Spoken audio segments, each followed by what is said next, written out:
Kalau pertanyaannya kenapa Captiva gampang tumbang sih? Sebetulnya faktornya cuma satu, bahan bakar. Sebenarnya kan kerusakan karena oli itu kan akumulatif ya. Tidak instan, tidak ada ceritanya pakai oli A terus besoknya piston patah. Pakai oli A klep patah. Kecuali you pakai oli matic dimasukin ke oli mesin ya mungkin 2-3 jam patah, make sense gitu. Jadi itu kerusakan karena oli itu akumulasi gitu. Terus dia sebutin di situ kalau pengen oli sensasinya kayak semisin atau fullisin, pakai oli mineral, kasih minyak kelapa. Jadi kayak semacam adiktif, feel-nya seperti semisin atau fullisin. Nah, tapi di jurnalnya dia itu tidak diterangkan efek-efeknya apa saja, hanya sepanjang itu aja. Tapi ada juga dia menyebutkan kalau semisalkan udah semisin, fullisin lu campurin lagi migor, emang mau jadi polyester gitu.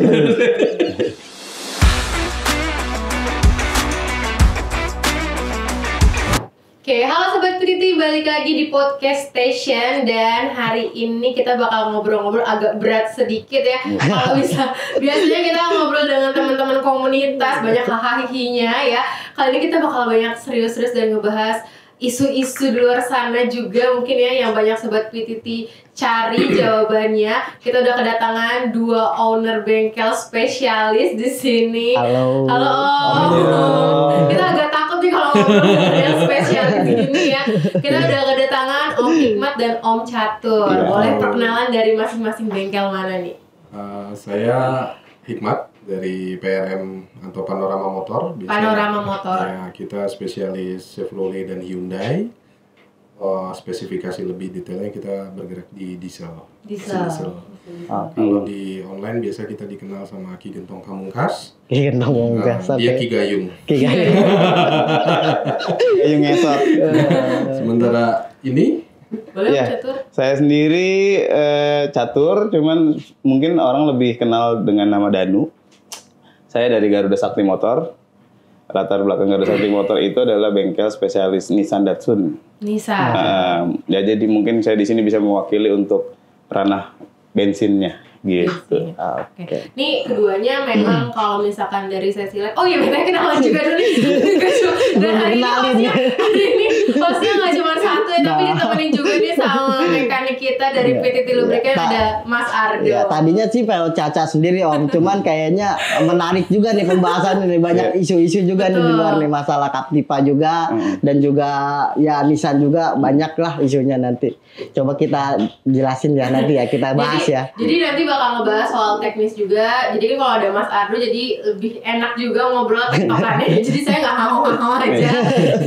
Nih kita bakal ngebahas nanti seputaran diesel juga, mobil bensin juga, karena banyak juga ya pertanyaan-pertanyaan dari misalkan kalau kita lagi di live jualan ya, dari aplikasi sosmed juga pertanyaan mengenai banyak brand mobil, baik mobil bensin, mobil diesel pun masih bingung pemilihan oli yang tepat gitu. Nah, ini kita mau ngebahas ke Om Hikmat terlebih dahulu ya. Om Hikmat ini kan bengkel spesialis Captiva ya. Dan banyak nih Sobat PTT bilang kalau misalkan nggak banyak bengkel yang bisa ngerjain mobil-mobil dari Chevrolet, khususnya Captiva gitu. Setuju nggak Om? Sebetulnya enggak sih ya. Semua mesin itu sama. Yang membedakan itu hanya manajemen mesin sama tools. Biasanya toolsnya sendiri secara spesifik tidak bebas dijual. Nah itu mungkin yang bikin kesulitan tersendiri, sehingga dicap sebagai ya ini susah. Iya betul. Sebetulnya sih ya sama aja, sama seperti Livina, sama seperti Navara, sama semua. Yang membedakan itu biasanya toolsnya memang kadang nggak dijual bebas, itu aja. Kita nyebutnya apa? SST. Special tools, itu yang agak sulit. Dan yang berbeda lagi kalau misalkan mobil Jepangan kayak Toyota dan lain-lain, literatur perakitan mesinnya kan mudah didapat. Sementara kalau mobil-mobil Amerika, Eropa, Korea itu agak-agak hidden gitu kan. Nah, itu aja sih, lebih ke arah situ. Dan kebetulan orang-orang kami memang kita ambil dari orang-orang yang sebelumnya memang di resminya gitu. Yang jadi kepala bengkel, jadi technical support kami kayak gitu. Oke. Ini kita ada ngambil dari artikel juga dari Lingdio yang ada di Panorama Motor 71. Beberapa penyebab tumbangnya Chevrolet Captiva diesel di Indonesia. Nah, itu berdasarkan apa tuh? Jadi untuk tulisan blog itu kan bertumbuh ya. Saya juga berawal tidak seperti Mas Catur yang memang secara basic beliau dari teknik, dari basicnya dari mekanik. Kalau saya kan desain grafis sama fotografi gitu kan. Segala sesuatunya based on logic aja gitu kan. Kita nge-handle-nya waktu itu masih ngeraba-raba. Setiap ada temuan kami publish, setiap ada temuan kami publish gitu. Dan kebetulan blog itu sudah tidak saya kelola sekitar mungkin 4 tahun ya. Lebih beralih ke medsos sekarang itu. Kalau pertanyaannya kenapa Captiva gampang tumbang sih? Sebetulnya faktornya cuma satu. Bahan bakar. Yes. Bahan bakar dan penggunaan oli yang tidak sanggup menandingi asam sulfurnya bahan bakar. Lebih ke arah situ sih. Jadi tulisan-tulisan itu lebih mengarah ke tumbangnya itu disebabkan karena berkurangnya atau terkikisnya si boring liner yang beradu dengan ring piston. Walaupun di situ ada oli di tengah-tengahnya. Sementara oli kondisinya udah absolut, udah hancur ya. Kadar nitrasinya tinggi, sulfur produknya tinggi, terus oksidasi juga tinggi, otomatis walaupun di dalam ada oli, fungsi oli kan meredam gesekan, kausan dan lain-lain, itu unfungsional. Jadi sudah tidak bekerja dengan baik karena kadar sulfurnya terlalu tinggi. Sorry Om, itu termasuk oli dari bawaan Captivanya juga? Yes, karena oli bawaan resminya itu sudah kita tidak pakai karena dari uji lab pertama itu kita ngelihat kalau uji lab itu kan luas ya. Uji lab itu tidak hanya menentukan oli ini bagus, oli ini jelek, oli ini begini begitu. Uji lab itu kan hanya lebih untuk ke oli ini pakainya berapa ribu kilo sih, enaknya berapa ribu kilo sih. Nah, berawal dari situ kita ya kalau mau pakai oli itu ya buanglah di 4.000 atau 5.000. Logiknya apa? Di 3.000 hasilnya segini, di 5.000 segini, dia mentoknya di 6.000. 6.000 benar. Nah, dan ada pameo yang salah lagi di teman-teman itu kebanyakan patokannya kilometer. Padahal yang benar hours meter, betul. Karena kan pada saat kita macet-macetan itu kan nggak kehitung ya. Tapi mesin tetap running. Nah, sayangnya itu di otomotif itu nggak ada hours engine.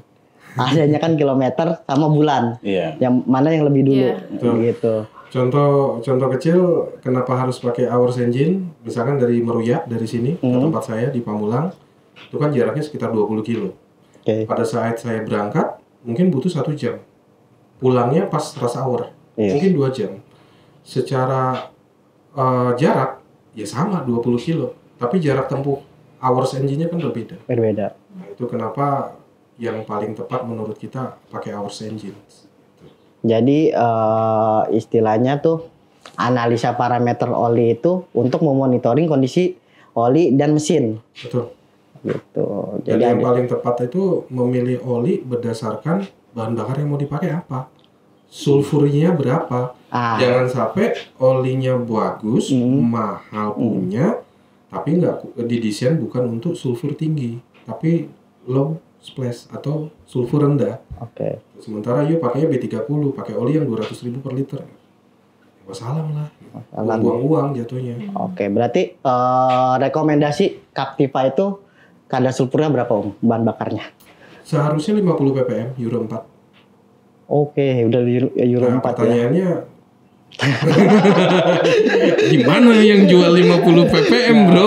Bro bisa jawab nggak bro? Sobat pakainya apa tuh bahan bakarnya? Nah, itu penting juga nih karena ya mungkin tadi banyak orang awam juga kalau misalkan kalau lagi live di e-commerce pun juga ditanya ini bisa sampai berapa kilometer tadi kan pasti ditanya berapa bulan atau berapa kilometer. Itu tuh emang yang paling banyak ditanya ternyata. Parameternya bukan hanya itu ya Om? Bukan, parameternya luas. Bahan bakar yang dipakai apa, terus traffic kondisi traffic jalanan yang dilalui seperti apa. Kalau orang Sunda bilang mah dibanjir biaskan gitu ya, dipanjangin. Dibenyur Bahasa biaskan. Thailand ya, Bahasa Thailand itu. Kalau dipanjangin, didetailin kelihatannya rumit gitu. Kita take simple aja. Kita kan sering uji lab. Ada 52 produk nih yang kita sering uji. Konklusinya apa sih?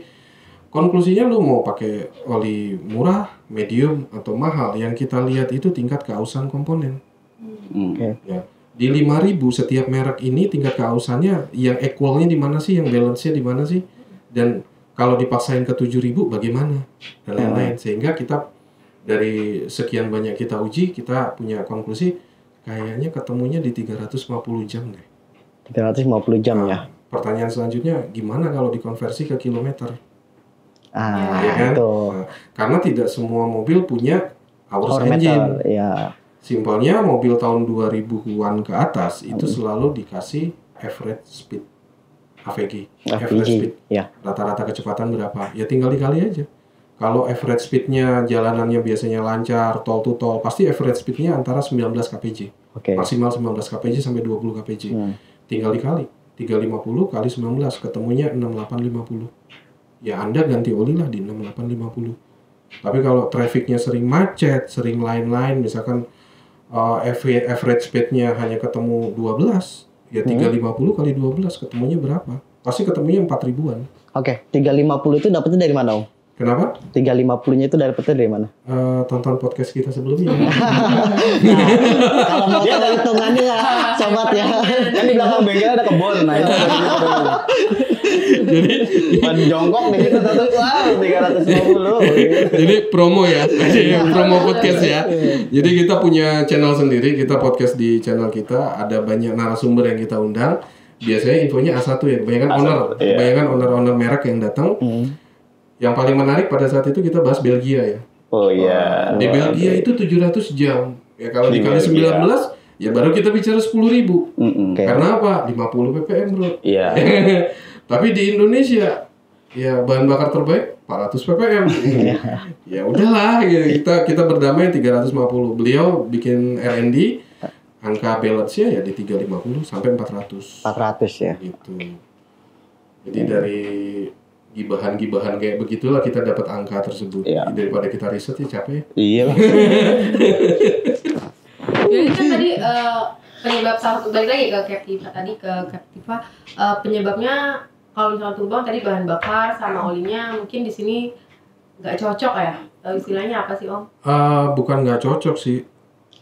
Ya cocok aja, tapi kan yang support itu oli supaya tetap jadi long drain kan ya balik lagi ke bahan bakar tadi. Balik lagi ke bahan bakar. Dari sekian banyak uji tesnya kita sih belum nemu ya kita yang bisa goal 10.000.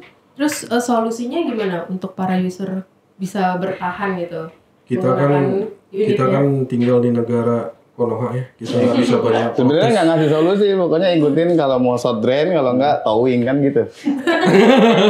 Jangan terlalu kasar. Loh kan maksudnya, ya kan kalau di e-commerce kan pertanyaan tadi katanya berapa kilo gitu, karena masih patokannya kilometer terus kan. Pakai aja sampai 10.000, nanti hubungin Om Hikmat kalau. Nomor towing ntar gue cantumin. Sebenarnya kan kerusakan karena oli itu kan akumulatif ya. Tidak instan, tidak ada ceritanya pakai oli A terus besoknya piston patah. Pakai oli A klep patah. Kecuali you pakai oli matic dimasukin ke oli mesin ya mungkin 2-3 jam patah, make sense gitu. Jadi kerusakan karena oli itu akumulasi gitu. Kalau isu teknis yang sering terjadi FD itu memperparah kondisi oli mesin. FD itu apa?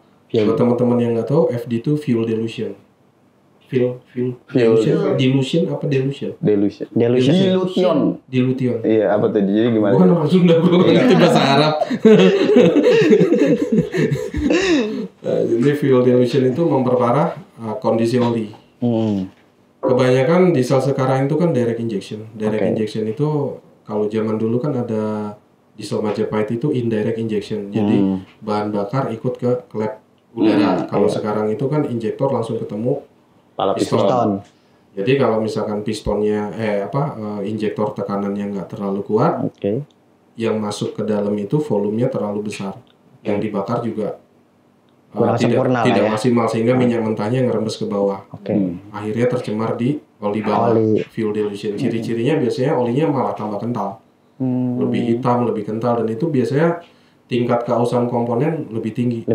Dan apesnya kadang-kadang kerusakan injektor itu kecil. Tidak dirasakan. Yang parah itu kan sampai ngegelitik. Ada banyak kasus di kita, orangnya sendiri nggak menyadari kalau dia sedang FD mesinnya. Begitu kita cek, flow rate-nya tinggi banget. Misalkan standarnya 8,2 sekian, dia ngalamin 10, sekian. Itu pressure dari injektornya ya? Rembes kencing lah, bahasa itu injektor kencing. Sehingga terjadi FD. Itu salah satu dari sekian banyak faktor kenapa mesin bisa rusak. Berarti kalau flow rate-nya itu lebih tinggi, itu performanya berpengaruh nggak? Signifikan nggak performa mesinnya itu? Tergantung standarisasi mesin masing-masing. Ada yang 10, sekian itu rendah, karena performanya tinggi ya. Ada yang memang 2000 cc dia butuhnya 9, gitu. Kalau lebih dari itu berarti kencing. Gitu. Dan nggak kebakar semua, sisanya pasti turun ke bawah. Itu yang sulit disadari ya? Sulit disadari. Makanya kadang-kadang kita kalau uji lab, itu yang kita concern ke kiri, baca yang di kiri. Wear metalnya. Ya, kalau yang di kanan itu sebenarnya cerminan dari si mesinnya. Kalau sulfur produknya tinggi, berarti there's something wrong dengan injektor U. Kalau sulfur produk tinggi, otomatis oksidasi tinggi. Nitrasi tinggi, PKI index pasti ada kan? Tinggi. Pasti akan timbul juga. Gitu. Kalau misalkan isu-isu teknis tadi kayak masalah FD, ada cara untuk mencegahnya nggak sih Om supaya nggak terjadi? Ada. Boleh di-share? Keluar duit agak sedikit lebih banyak ya, minta untuk kita ngecekin gitu kan. Kan kita mau wasit ya, menang terus kita mah. Bukan solusi yang solutif. Ya bukan solusi. Maksud tiap 20.000 ganti injektor. Nggak mungkin. Balik lagi ke bahan bakar. Yang bikin rusak injektor kan ya apa lagi? Yang bikin rusak injektor? Ya bahan bakar. Nah, tadi tuh sebutin namanya nih. Deh. Boleh kamu disomasi ya. Sebutin warnanya. Nah, tadi Om bilang oli itu yang Om tes itu nggak ada yang mencapai 10.000 km. Itu termasuk bahan bakar yang kadar sulfurnya rendah juga Om atau? Nggak, kita kalau ngetes oli itu kita siksa. Kita pakai bahan bakar terburuk yang Konoha punya. Konoha. Sangat membanggakan sekali gitu kan. Konoha coy. Karena gini ya, kami punya konsumen itu sekitar 1.000 sampai 2.000 unit per tahun. Artinya kami nggak mungkin nanyain satu persatu, lu pakai bahan bakar apa bro? Kan nggak mungkin.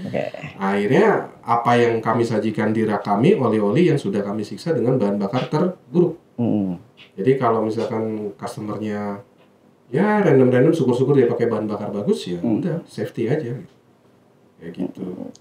Itu kenapa kami bilang nggak ada yang bisa 10.000. Kalaupun ada yang bisa secara akumulasi let's say lah 4 atau 5 kali pergantian oli, there's something wrong pasti. Dengan mesinnya itu entah tingkat keausannya tinggi. Karena kadang-kadang di 5.000 6.000 aja wear metalnya udah mantap. Karena tapi setuju nggak ada yang bisa sampai 10.000. Kalau saya kalau diesel lo ya, kalau bensin nggak tahu. Kalau bensin tanya dia gitu. Kalau diesel, kalau heavy duty sih ada. Karena kita kan menyesuaikan dari grade oli kita masing-masing. Nah mungkin kan Om Hikmati itu kan sesuai dengan ya kelas middle-nya ya Om yang ditesnya ya Om ya. Nah kalau high end-nya mungkin kita bisa.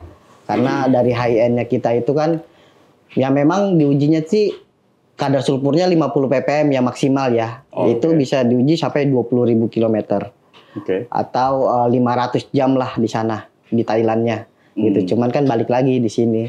Yang seperti Om bilang, saya nggak mau menyebutkan itu bahan bakar dari mana. Sebenarnya di kita udah ada sih yang 50 ppm ya bro. Cuman kan habit orang-orang di kita itu yang penting gelundung adem. Iya. Iya. Ditowing mah belakangan. Iya. Ya gitu. Ya sebenarnya kalau pakai oli yang middle, bahan bakar good misalkan, yang ada nih 50 ppm dan lain-lain sudah tersedia di Indo, cuman harga kan balik lagi ke harga. Orang kita kan maunya murah, awet, bagus, Beda-beda. paten, ter. Iya. Lu ngantuk lu. Nah, biar nggak ngabuk nih. Perlu debat, perlu ada perdebatan di meja. Nah, saya mau nanya sama Om Catur nih. Iya, Karena memang ada kekhawatiran dari Nissan nih. Terutama Nissan Grand Livina. Iya. Mungkin Om Catur juga udah nggak asing lagi nih dengernya nih tentang penyusutan oli di Grand Livina. Iya. Oke, Om, bisa dijelaskan nggak tuh, Om? Oke, sepanjang saya menangani brand Nissan, ya memang untuk unit Grand Livina ini sendiri sih yang paling agak sensitif terhadap konsumsi oli ya. Oke. Tapi selama ini setelah kita teliti sembari berjalannya waktu, sebenarnya lebih ke ketidaksesuaian dari desain aja sih sebenarnya. Karena gini, Nissan Grand Livina itu adalah model yang diproduksi Nissan pada waktu itu pertama kalinya menggunakan platform yang cross platform dari Renault. Jadi mesinnya Nissan Livina itu sebenarnya mesin dan gearbox itu yang mendevelop Renault. Artinya segala risetnya kan berarti di Eropa. Gitu ya. Nah, ya, ketika diproduksi di sini, nyatanya kita lihat untuk kapasitas oli aja, kita nggak usah ngomongin jauh-jauh soal itu ya, bahan bakar lah atau tapi kebetulan waktu Livina launching itu saya training, memang nggak sedikit sih, banyak pertanyaan dari tim teknisi ya ke trainer waktu itu, Pak, kenapa desain mesin ini 1500 cc, ya sama kayak teman-temannya, tapi kok kapasitas olinya hanya 3 liter ya, dan padahal ruang mesinnya itu sempit loh, berarti kan kemungkinan ada distribusi panas yang nggak bagus lah di ruang mesin. Panasnya ya. Ditambah iklim Indonesia yang memang tropis panas, trafiknya juga begitu kejam kan. Iya. 2 jam nggak jalan. Nah, terus kebijakan untuk after sales-nya juga ada perubahan waktu Livina launching itu. Jadi sebelum Livina series itu kan kita tahu ada Serena C24 yang diproduksi Nissan, dijual Nissan ya. Ada Nissan X-Trail T30 gitu, ada Terrano. Itu interval penggantian oli resminya pun 5.000. Ketika Nissan ini Livina keluar, ternyata dirubah ke 10.000. Oh, wah, 2 kali lipatnya. 2 kali lipat. Ya memang waktu itu pertarungan antar ATPM itu kan lebih ke mulai mengarah ke operational cost. Ketika memiliki sebuah mobil, bagaimana operational cost-nya? Apalagi buat ngelawan brand kembar Toyota Daihatsu ya. Ipin ya. Iya. Kayaknya memang waktu itu kan Livina keluar itu sebenarnya untuk ngerecokin pasar itu. Gitu. Jadi itu salah satu alasan lo resign terus buka bengkel ya? Ya. Money ya. Ntar dulu dong Jangan terlalu kasar ya, kita main shop. Main shop gitu ya. Ya gitu. Akhirnya terbukti ya waktu Livina itu keluar 2006. Seri L10 ya. Setahun pertama itu kita udah mulai ngelihat jejak-jejak kayaknya ada masalah sama mesinnya gitu, mulai yang tadinya di X-Trail di Serena C24 atau Terrano itu gitu. Biasanya kalau maintenance kan kita pasti ganti oli atau cabut stick minimal gitu. Itu biasanya polos-polos aja, tapi kalau di Livina kok mulai ada ya something yang nempel-nempel seperti gitu. itu ya, oli kebakar yang agak kuning di metal gitu ya. Boringnya kan dari diasil tuh. Ngaruh nggak sih? Sebenarnya kalau bahan boring tuh saya nggak dapat info spesifik, tapi proses machiningnya sih emang udah bagus. Bukan diasil sih Om, sebenarnya dia aluminium alloy. Electroplating dibilangnya ya, bukan ya nggak tahu lah. Diasil itu kan trademarknya tiap-tiap pabrikan ya, dia bilang electroplating. Terus model machiningnya itu ketika bikin liner, dia dikasih dummy head. Dikencengin pakai torsi yang memang speknya. Jadi si bloknya itu benar-benar terdeform sesuai dengan ketika head dipasang baru di honing. Jadi ketika head terpasang houndingnya lurus. Memang head nggak dipasang agak gentong-gentong gitu. Gitu. Terus ya 2 tahun berjalan kira-kira udah mulai masuk ke kilometer maintenance rutin ke 80, 100.000. Udah mulai banyak timbul sludge. Gitu. Kebetulan waktu itu spek oli. Saya sih nggak mencuri, ya belum terlalu banyak literasi soal oli ya. Jadi ya namanya kita kerja di bengkel resmi, adanya itu bahkan spek oli juga kita nggak di train. Memang ada kunjungan ke pabrik oli yang menjadi vendor Nissan waktu itu. Cuman nggak detil lah karena bukan ya sekedar kayak factory visit aja gitu. Jadi nggak ada yang namanya diskusi kayak kenapa begini nggak ada. Bisa dibilang itu karena karakter si mesinnya itu sendiri. Desain memang desain mesinnya ya. kayaknya harusnya bisa direvisi kalau untuk Indonesia sih gitu. Disesuaikan dengan habit atau Iya pokoknya kondisi lingkungan Indonesia. Buktinya Livina yang model expander, itu nggak terlalu banyak tuh kasus engine sluts. Volume olinya itu 4 liter. 4 liter. Dan olinya bawaannya itu 0,20 ya. Kalau yang Grand Livina lama dicekokin 4 liter gitu. Nah, karena kebanyakan jatuhnya overfill. Karena karternya juga kecil. Ya, mungkin bisa nge-build ini kali ya, foam ya takutnya. Berat. Akhirnya ya jatuhnya tetap masuk ke ruang bakar juga nanti lewat PCV valve lah, lewat blow by karena foamnya tadi gitu. Emang agak tricky. Berarti gitu. Solusinya ini atau gimana nih Om? Ya short drain aja. Berarti solusi satu-satunya intervalnya itu jangan sampai 10.000 ya? Jangan sampai. Jangan. Walaupun SAE-nya diperkental. Iya, walaupun diperkental tetap jangan sampai sejauh itu gitu. Oke, berarti sobat PTT udah terjawab nih. 3.000, 4.000 boleh kan jadi saya yang seneng. Dia juga seneng. Ini wasit ke kita deh. Iya. Manajer tim bisa. Kan bisa pakai yang tadi yang formula yang 300 sama aja sih, sama 300 jam dikali average speed. Iya, walaupun mesin bensin kan lebih easy going sebenarnya gitu. Nggak seribet diesel toh kalaupun memang dicekokin sama bahan bakar yang buruk pun efek damage-nya tuh nggak seganas pegangan beliau gitu kan. Nggak seganas diesel lah ya. Iya gitu. Gitu kira-kira. Berarti kalau misalkan pergantian interval oli itu, misalkan ada mobil yang dipakai untuk daily kan berarti kan dia apalagi di dalam kota yang tadi kayak macet, terus misalkan berangkat sejam, pulang bisa 2 jam padahal jaraknya sama. Iya. Sama nggak pemilihan olinya dengan yang mobil jarang keluar, misalnya keluarnya cuma weekend aja? Tuh. Tergantung yang nyetir mobil. Iya. Kalau woman? Yes. Ayo. Kalau woman, banyak sih konsumen yang datang ke kita, Om boleh nggak pakai bahan bakar grade terbawah? Boleh, selama unitnya aktif. Karena pakai bahan bakar, kalau kita bicara diesel ya, let's say lah itu B30 atau Biosolar. Biosolar itu kalau jarang dipakai, apalagi mobilnya cuma weekend cars, ya Sabtu Minggu pakai, Sabtu Minggu jalan, itu kan water content-nya naik.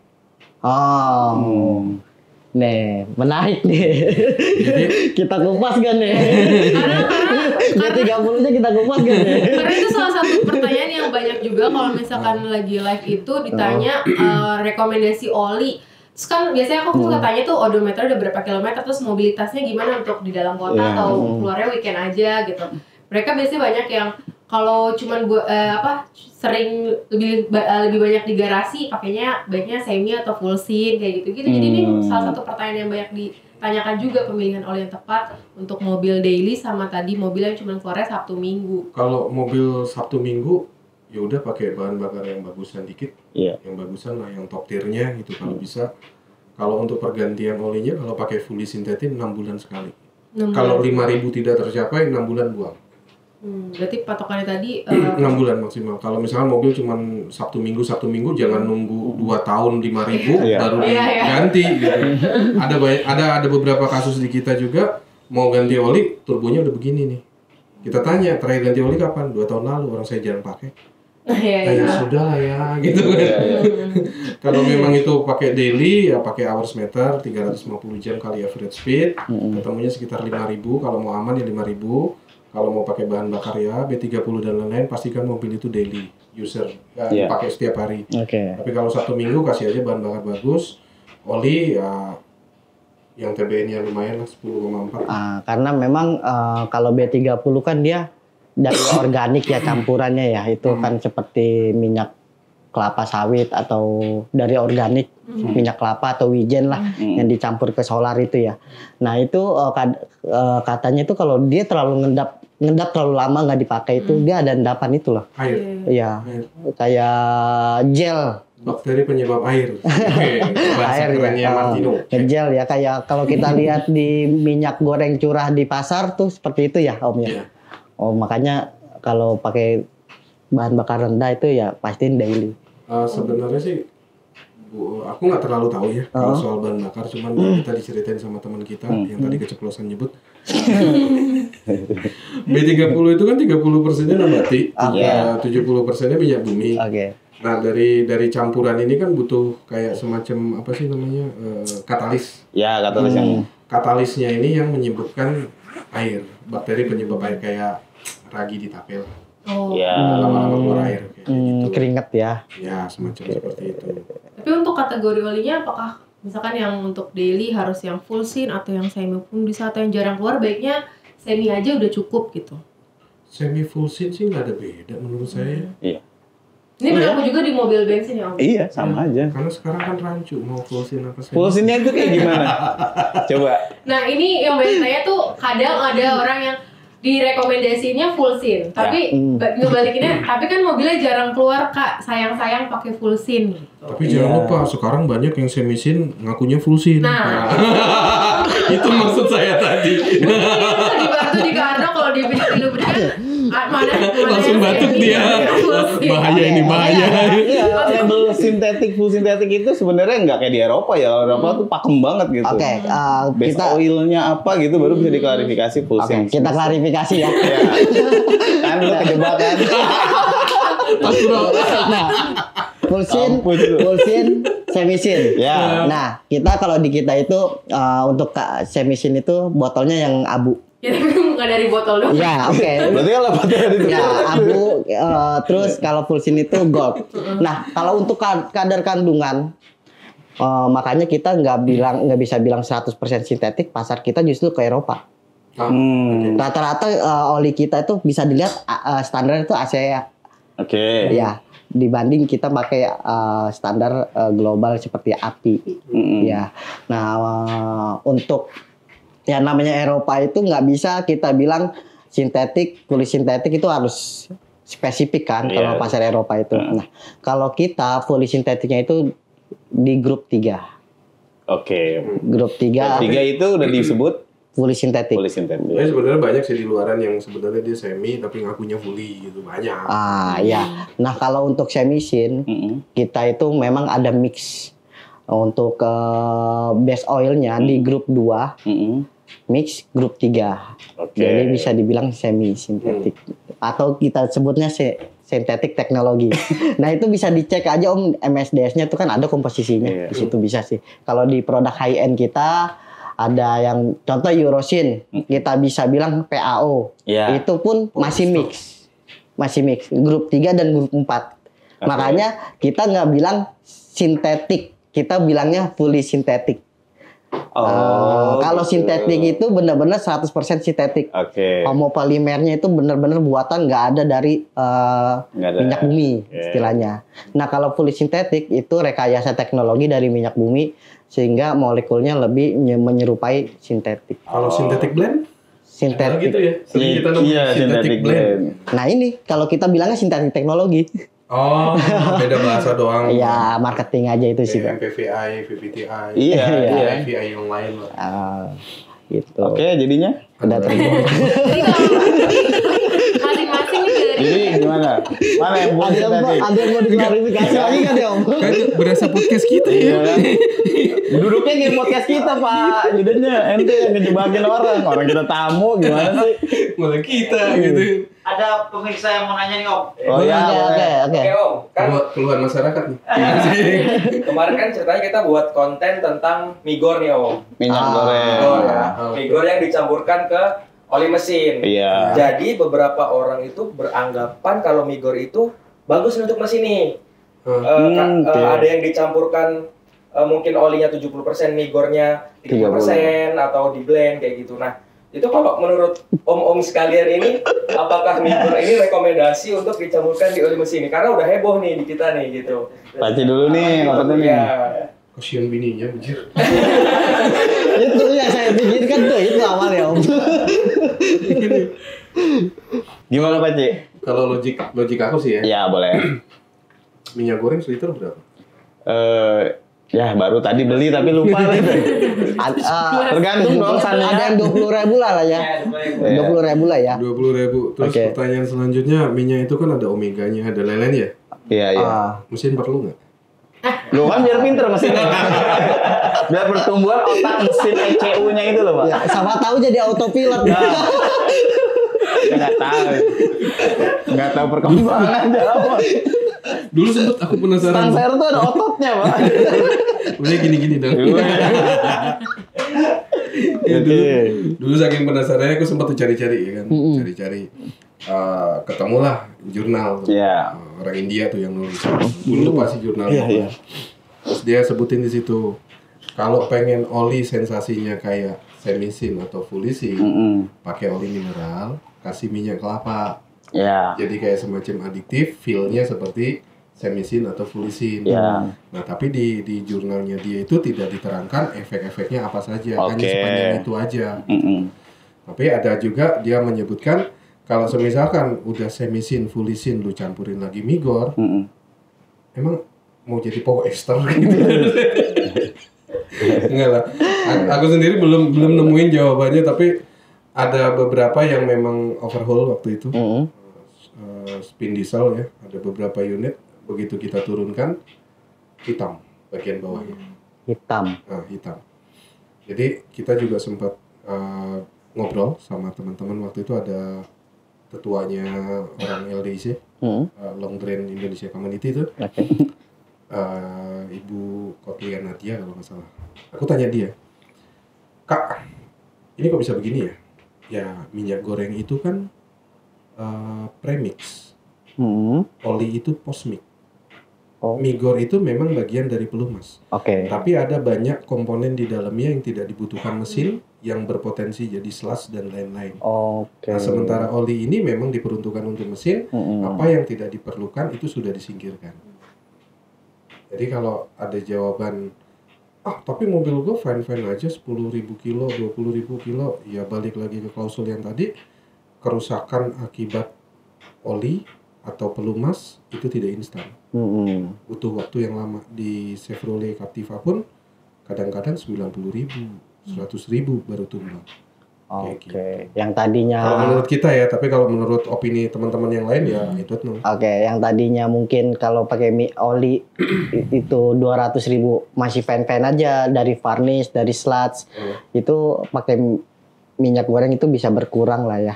Tapi di Jerman juga yang Mercy bisa 1 juta kilometer nggak pakai minyak goreng sih. Nah, itu kan kalau minyak goreng, kalau kita kategorikan ya Om ya, kalau base oil itu kan ada yang dibilang base oil organik, ada yang bilang mineral gitu ya.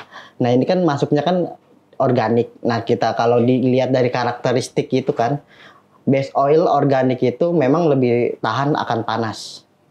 Betul ya? Betul. Nah, mungkin kelemahannya pun di situ ya. Cepat jenuhnya. Kejenuhannya tinggi, mungkin akan menjadi sludge dan lain-lain. Nah, mungkin itu ya jawabannya. Gitu. Dibilang bisa, kita bilang bisa. Bisa. Cuman impact-nya itu nggak instan. Iya, kalau tadi pertanyaannya apakah direkomendasikan, ya jelas tidak. Jelas tidak. Cuman yang saya tahu, tapi kalau butuh nomor towing ntar di sini ya. Iya. Yang saya tahu ya, saya jujur aja memang belum sampai tega untuk nyobain, ya pengen riset juga sebenarnya, tapi kayaknya masih ragu-ragu. Hanya saja saya coba baca-baca di forum-forum, ada tuh forum-forum kompor kalau nggak salah namanya di Facebook. Minyak goreng itu ternyata, ini saya ngomongin positifnya ya. Ternyata punya efek deterjen yang cukup bagus. Gitu untuk membersihkan ya. Membersihkan. Jadi kesimpulannya sih sebenarnya gini, boleh-boleh aja pakai minyak goreng tapi very short drain. Kalau memang ada kendala dari mesinnya, misalnya sudah ada timbunan sludge atau varnish, silakan pakai migor, campuran migor maksudnya, untuk segera agar proses ngerontokin sludge-nya itu lebih cepat. Lebih cepat. Lebih Dan itu cepat. non-solvent. Non-solvent. Tapi bukan sebagai pengganti atau bahan aditif yang bisa menggantikan formula memang yang formula yang memang untuk oli mesin, yang didesain untuk oli mesin gitu. Ya mungkin itu aja. Karena kalau dipaksa harus menggantikan oli mesin ya tadi yang Nggak tega Om ya Om. Hikmat dia bilang, karena memang nggak instan. Tapi ada efek samping kayak deterjen itu ternyata efek sampingnya kalau terlalu tinggi juga bikin kayak akumulasi apa sih, kayak abu halus yang nanti sifatnya seperti ngamplas. Residual bukan sih Om? Iya sih. Residual atau enggak, pengikisan. kalau mau lebih Yang ngikis sih lebih detail lagi ya silakan bawa setelah 5.000 atau 10.000 bawa sampelnya, cek lab aja. Iya, boleh. Tingkat kausannya bagaimana? Itu aja. Tingkat kausannya ya. Nah, tingkat kausannya, FD-nya dan lain-lainnya kan bisa dicek. Iya. Di forum itu sih udah ada yang ngetes sih, memang Tapi kan di lab keluarnya itu bro, cireng. Beserta cabai rawitnya. Iya. Paket komplit. Iya. Sorry no offense loh gitu. Nah tadi ngomongin uji lab ya, nih kita belum lama ada pengguna PTT juga ya Kardo ya, yang melakukan tes uji lab mandiri untuk penggunaan PTT Dynamic Common Rail 10W30 yang semi sintetik tapi bukan yang ultra ya. Itu hasil labnya menunjukkan angka apa Kardo? Oksidasinya Kalau- tinggi Ya. sama Partikel indeksnya juga Oke. tinggi gitu. Nah untuk menurut masing-masing di sini nih para spesialisnya ya, Bisa ditampilin nggak bisa Mas? nanti E? Nanti kita tampilin ya ya. cara si pengguna PTT ini membaca hasil labnya benar apa enggak? Karena kesimpulannya agak takutnya mengkelirukan pengguna yang mau pakai PTT lubrikan jadi keliru karena Salah paham ya. salah paham sama salah baca datanya gitu. Mungkin di sini Om Hikmat bisa dan Om Catur bisa membantu gimana sih cara baca data yang benar gitu. Nah, Terus ini kan- poin-poin apa aja yang penting dan kalau ini mah normal, kalau ini mah nggak apa-apa gitu. Nah sebenarnya sih saya mau jelasin Om. Cuman kan kita kan kecap nomor 1. nah kan Om wasit Iya, nih. Kita perlu wasit juga deh. Kita perlu wasit juga deh. Uji lab itu kan tujuannya luas ya Om ya. Selain untuk tahu kondisi oli, kualitas oli juga, kita juga jadi tahu kondisi real mesin kita. Oke. Seperti tadi saya bikin konten sama Reksa, ada sebab ada akibat gitu kan. Kalau dan hasil dari uji lab itu pasti bervariasi. Yang paling fair adalah ketika mau melakukan uji lab adalah melakukan cleaning total. Jadi residual oli lama itu dihilangkan, EGR, tangki dan lain-lain kita bersihkan, biar kita tahu secara subjektif ini bagus atau tidak. Nah, mengenai yang itu sih saya tahu siapa. Kita discuss lah di DM kemarin kita discuss. Nah, menurut kita parameter uji saya walaupun saya siksa oli, tapi saya fair enough. Fair enough dalam artian mobil ini benar-benar kita sterilkan. Deep clean. Kita benar-benar deep clean. Dari EGR kita bersihkan, dari tangki, intercooler, turbo, semua kita cleaning. Setiap kita melakukan uji itu kita lakukan. Kita maunya fair enough. Jangan sampai residual atau memang kondisi mesinnya sendiri atau injektornya sendiri bermasalah. Kalau kayak kemarin mobilnya Om Bong ya, yang Santa Fe, itu injektornya memang bermasalah. Kita tidak akan menjelaskan lembar sebelah kanan. Karena kita sadari injektor ini bermasalah, makanya sulfur produknya tinggi. Kalau sulfur produknya tinggi, otomatis oksidasi naik, nitrasi juga naik.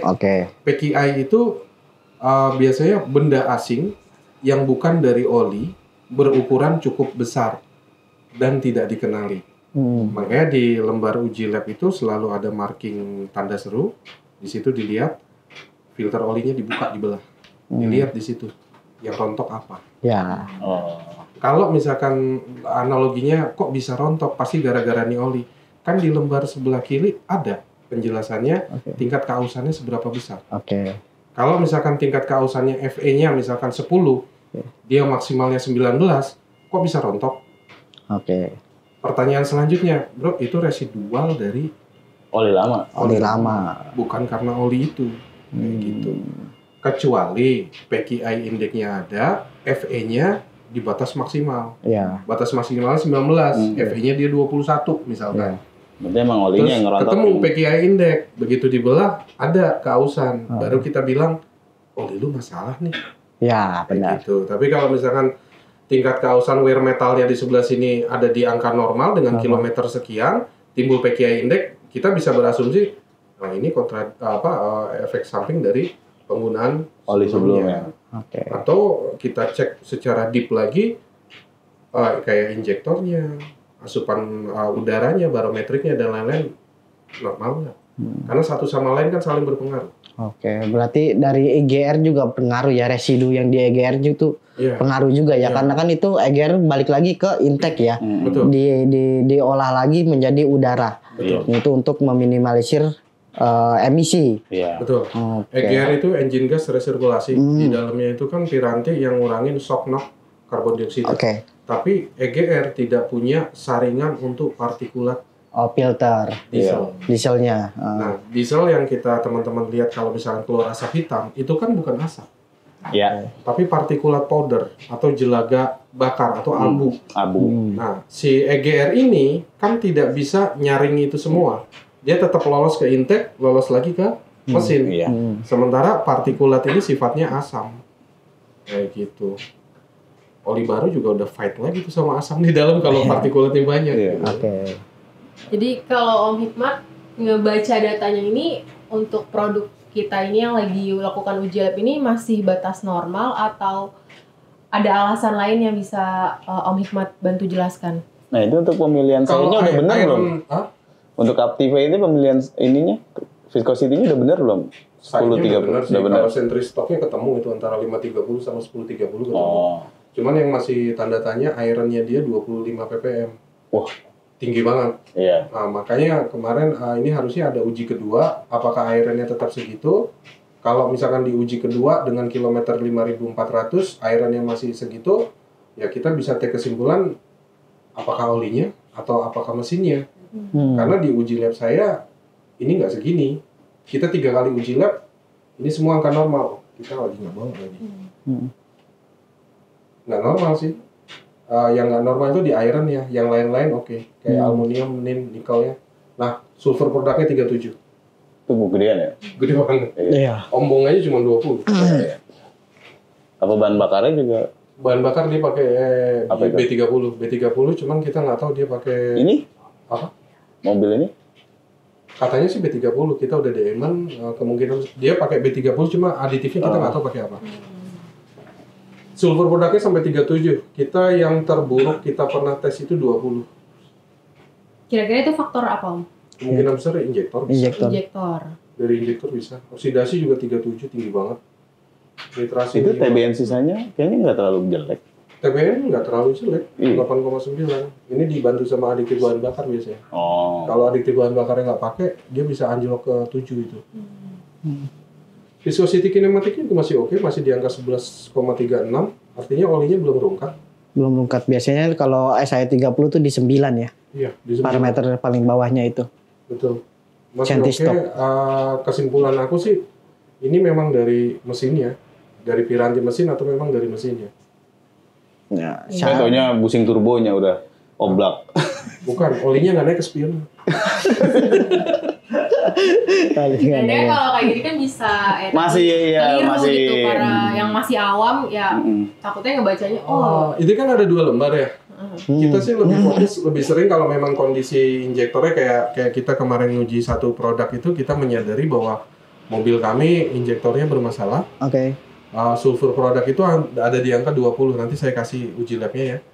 Angkanya ada di 20, kita lebih concern ke menjelaskan tingkat keausan si komponen. Gitu. Kalau memang ada PKI index, ya kita nanti juga akan cek lagi, itu PKI indexnya dari mana. Oke. Komponennya komponen apa saja, dan ini kilometer asli mobilnya berapa. ya, gitu. Kan bisa menjelaskan semuanya. Ya, itu semua sih berhubungan ya. Berhubungan. Karena di berhubungan. beberapa kali kita uji, oli belum pernah kita sulfurnya sampai 37 itu belum pernah. Sulfur produk sampai 37 kita belum pernah. Oke. Ada 2 kemungkinan, bisa residual dari oli lama atau memang ada masalah di injektornya. Kalau kita ngelihat ya, lebih ke arah situ sih. Kalau untuk mau pasti sih diajak aja ngecek bareng-bareng. Ya memang kalau gitu ya. Iya, kalau ya memang kalau bahas partikel index itu nggak bisa kita lihat dari olinya aja. Kondisi filternya pun kita cek. Nah, itu ada partikel apa? Itu bisa dari besi, bisa dari aluminium, bisa dari tembaga. Nah, itu kan masing-masing ada komponennya. Misalkan aluminium tuh biasanya dari bloknya. Bloknya kan aluminiumnya Captiva ya, atau pistonnya. Nah, biasanya kalau besi itu biasanya dari ring piston atau bantalan metal jalannya. Nah, kalau tembaga tuh kurang lebih ya sama ya, metal jalan atau bearingnya. Tuh ada tembaga. Nah, itu bisa dilihat dari situ sih. Nah, itu partikel itu yang dibilang Om Hikmat itu nggak bisa instan juga. Nggak bisa. Itu harus kita lihat dari awal. Itu kan kondisi mesin jatuhnya. Jatuhnya kondisi mesin. Jadi dia pengujian pertama berapa, pengujian kedua berapa, ketiga berapa, itu akan naik terus. Nggak mungkin dia akan turun. Kausan komponen. Iya, banyak parameter sebenarnya. Banyak parameter. Suhu juga pengaruh, suhu mesin juga pengaruh. Gitu. Terhadap kualitas, terutama kayak olimetik juga ngaruh ya suhu mesinnya. Ya olimetik, makanya metik lebih dijaga supaya nggak gampang rungkatnya, karena ya dibikin logaritma di ECU-nya.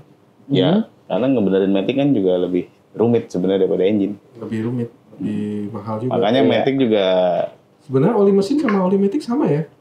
Sama-sama oli. Sama-sama oli. Iya. Iya benar. Dia ada viscosity index-nya juga. Ada. Gitu kan. Cuman kalau metik biasanya di berapa viscosity index-nya? Berapa ya? Dia lebih. Jangan nanya gue. Saya juga nggak pernah punya dataset soal oli metik.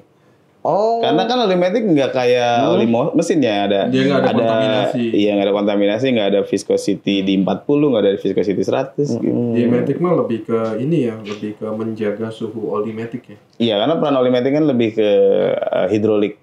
Iya, pneumatik media ya. hidrolik, ya kan? Iya, hidrolik ya. Semacam cairan hidrolik Iya, yang harusnya tahan panas aja. Iya. Ya benar, berarti kalau Suhunya dijaga di range 75 sampai 98 ya. Kalau di Nissan sampai 115. 115. Ya sekitar 75 sampai 113 115. berarti. Tapi kadang-kadang suka over gitu. Ya itu. Makanya dilakukan short drain juga itu. Short drain. Atau enggak nambahin namanya ATF cooler untuk pendinginan Ya. oli metik ya. Oh, Dan kita punya produknya. Oh sih. Mereknya apa? Ya, sekalian jualin bro. Sebut. Kita kuasai podcast ini bro. Nggak dibawa ya. Podcast orang. Kita kuasai podcast ini. Oke, tadi kan kita udah lihat hasil uji lab dari pengguna PTT juga ya. Terus Om Hikmat juga pernah melakukan uji lab dari produk PTT dan hasilnya berbeda. Ya kan, ada beberapa poin-poin yang berbeda. Berarti kalau pengujian ini hasilnya itu pasti akan beda-beda ya angka-angkanya? Bervariasi. Beda mobil, beda mesin, beda hasil.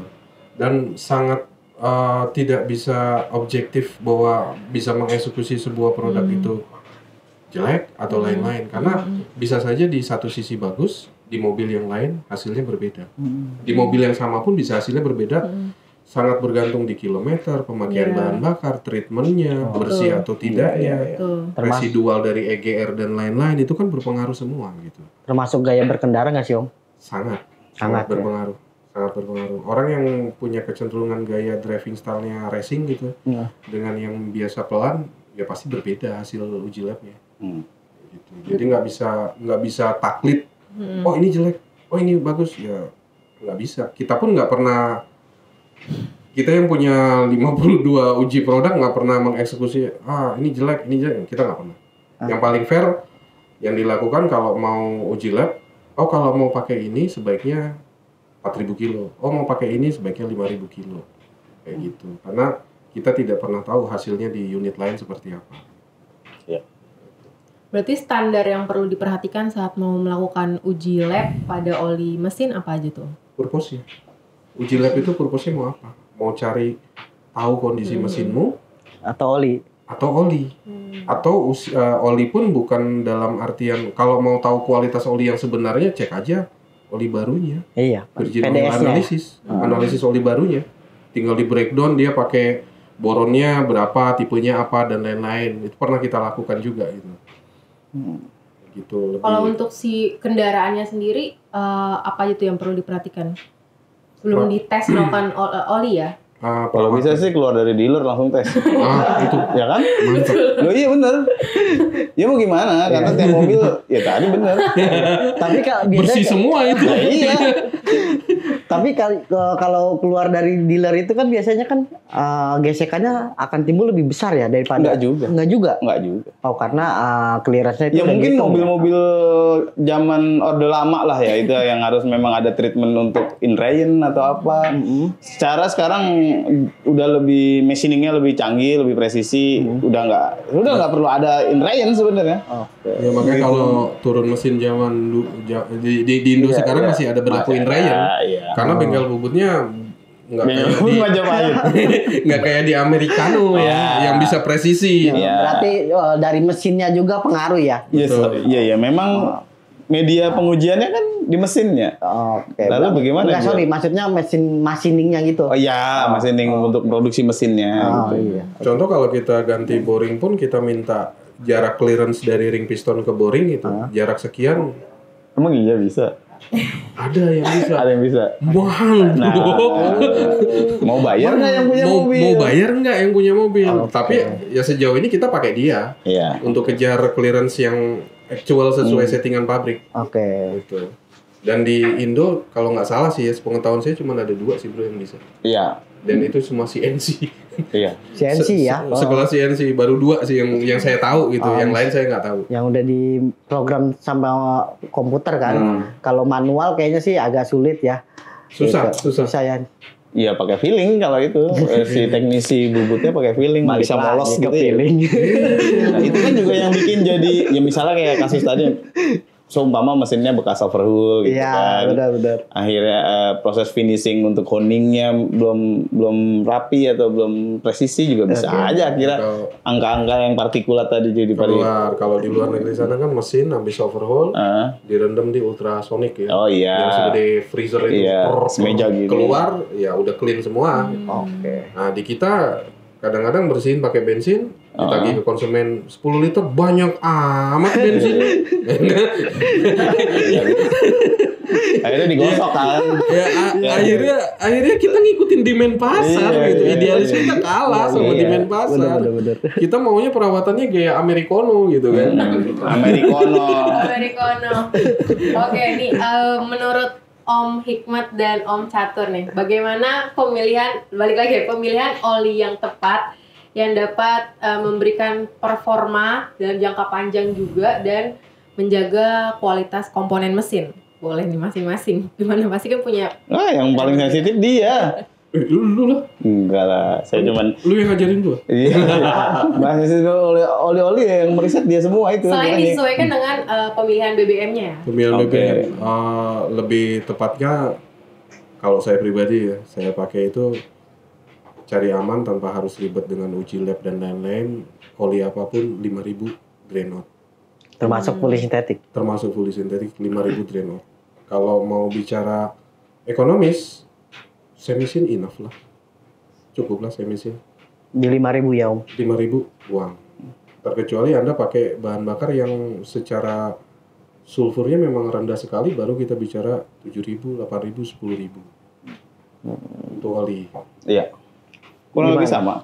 Sama Kurang lebih sama. bensin pun sama, Om. Nah, karena lebih easy going jadi ya untuk spek oli juga nggak terlalu rumit sih kalau Nissan ya. Iya, Atau nggak mobil kayak- Jepang lainnya juga nggak terlalu rumit kecuali untuk mobil-mobil dengan teknologi yang GDI.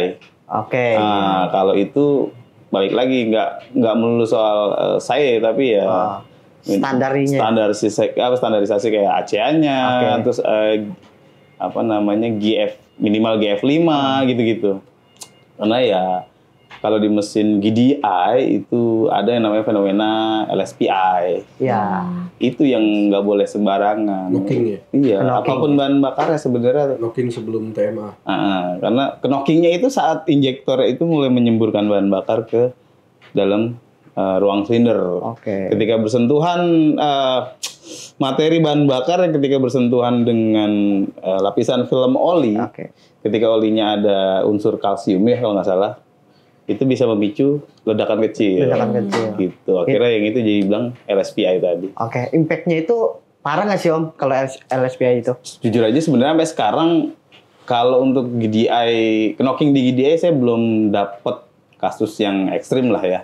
Tapi kalau di mesin yang dengan teknologi injeksi biasa sebenarnya, separah-parahnya ya kepala pistonnya sih memang kelihatan kayak boncel-boncel gitu. Tapi kalau yang sampai parah banget sih belum sih, karena ya penggunaannya juga nggak terlalu ekstrim mungkin orangnya. Bolong atau retak gitu belum sampai ke situ. Tapi kalau bocel-bocel iya ada. Tapi kita tetap bersyukur bahan bakar kita jelek. Kenapa tuh? Biar bisa jualan. Ini buat para pengundi jangan lupa ya masuk super di booster. Ngelihat-lihat, gua lihat dari bajunya Om Catur nih, Serena nih. Iya. Ya kan? Katanya ada yang Serena atau apa ya, yang udah hybrid. Oh ya, Serena yang terbaru ya, yang berkode C28, dia pakai teknologi e-power. Dia hybrid. Nah itu sistemnya seperti apa tuh hybrid Om? Sebenarnya simpel, dia series hybrid. Series hybrid itu mesin, dia tetap menggendong mesin. Mesin tuh tidak hanya murni didedikasikan untuk sebagai generator. Jadi Power source juga ya? Power source aja, ya power source untuk sumber listrik yang nanti digunakan untuk motor listriknya. Oke, tunggu. Berarti sistemnya nggak jauh beda sama genset, sorry dia. Ya. Genset. Sama. Jadi secara prinsip kerja itu engine boleh dibilang genset. Ngecas baterai. Ngecas baterai saja. Nggak digunakan untuk penggerak. Tidak sama sekali. Tidak ada sama sekali tenaga mesin digunakan untuk menggerakkan roda. Tekor nggak? Ya kita lihat karena kan baru launch juga. Tapi sebenarnya e-power ini kan sudah duluan ada di Nissan Kick. No issue sih sampai sejauh ini. Tidak ada isu. Di Thailand sih udah lama itu. Iya. Teknologinya. Iya. E-powernya. Dan kita juga udah punya sih olinya itu. Bukan. Bro, kalau kita pulang ada yang amplopin rugi bro. Oke lah buat pemilik C28 ya. Nanti olinya dari PTT. Gue mah tuh di poin aja. PTT udah punya oli untuk C28. Gitu. Aman juga. Terakhir nih Om, dari Om Catur dan Om Hikmat, tadi kan tips pemilihan oli. Kalau sekarang tips agar mobilnya ini tetap terawat ya, dan mesinnya juga awet, apa aja poin-poinnya? Poin-poinnya. Mesin awet sih seharusnya ya dari pabrik juga sudah didesain mesin itu long life ya. Long life. Tapi balik lagi ke faktor eksternal kalau mesin itu kan, baik dari bahan bakar, oli, ya sebenarnya ya ikutin aja perawatan yang sudah direkomendasikan bengkel langganan. Yang penting jangan long drain sih, itu aja. Kalau terlalu long drain efek buruknya banyak sih. Banyak. Kayak mispersepsi, miskomunikasi. Kadang-kadang 5.000 pun karena jarang pakai 2 tahun. Gitu. Apalagi 10.000. Iya, saking jarang dipakainya, ganti olinya pas mau dijual doang. Itu mending juga. Punya cucu baru ganti oli. Mobil mau dijual, olinya belum diganti lagi. Biar kalau yang beli ngecek, olinya bagus ya. Nah, itu juga jangan. Pakai patokan hours engine sih paling enak. Nah, itu ada itu nggak ada masukan nggak buat sobat PTT itu bagaimana untuk menghitung hour engine-nya? Ya, hours engine rata-rata kalau dengan bahan bakar di kita ya. Yang di atas 50 ppm, pakailah 350 dikali average speed. Average speed itu rata-rata 19 ya. Ya. Untuk Jakarta? Untuk daerah-daerah kita, Tangsel. Oh. Jakarta bisa turun lagi berarti. Bisa turun lagi. Tapi kalau Bekasi cuma 150 ya? Iya. Kalau Bekasi juga tahu udah masalah. Bekasi bukan 19 berarti angka faktornya ya? Nah, yang satu lagi 12 bisa lah. jangan pelit lah buat BBM gitu. Mahal dikit nggak apa-apa, yang penting bisa long drain gitu. Iya. Tapi ke mau ngisi bensinnya macet Pak. Hah? Macet parah mau nyari BBM bagus ya. Banyak yang jual cantingan. Oke, terima kasih untuk Om Hikmat dan Om Catur sudah mampir ke podcast station, dan terima kasih juga Mas Ardo sudah membantu menemani. Jadi bisa ngebahas tadi soal angka-angka ya. Dan buat sobat PTT juga ya, kita udah banyak banget ngebahas hari ini. Tadi juga nyinggung soal hasil lab juga. Jadi buat kalian yang masih keliru bahwa hasil uji lab itu bisa memang normal ya, bisa berbeda-beda hasilnya di berbagai unit juga ya. Oke, sekali lagi terima kasih Om. Thank you. Sampai jumpa di podcast berikutnya.